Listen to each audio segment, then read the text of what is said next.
คือโฆษณาการคันบ้านในนั้นรับผิดชอบมีอยู่6บ้านคือ1เป็นบ้านสุขอัด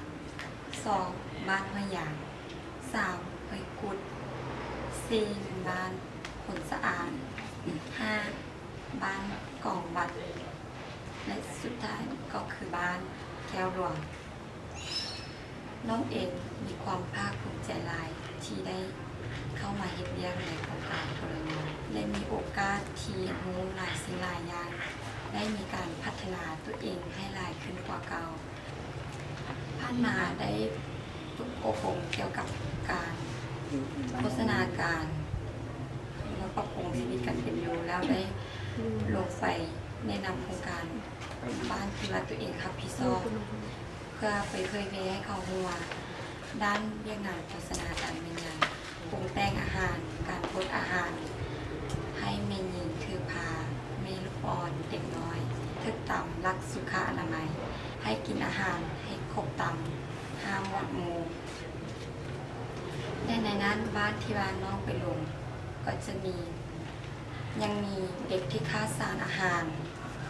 เด็กที่ว่าบ่ได้มาตรฐานรวมสูงตามที่กำหนดไว้ข้อยุ่งยากและข้อสะดวกคือข้อสะดวกหนึ่งแม้ประชาชนมีความพร้อมไม้พร้อมมือในการ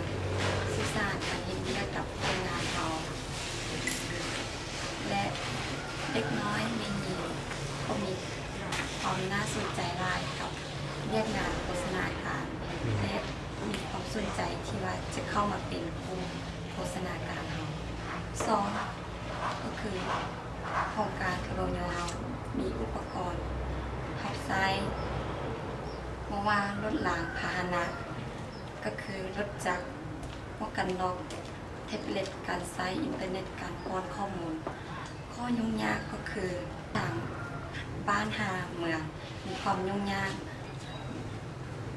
ในเวลาที่ฝนตกจะมีการสั่นจรมีความยุ่งยากการสื่อสารมีความยุ่งยากทางการสื่อสารโดยเฉพาะก็คือบางบ้านจะไม่เข้าใจภาษา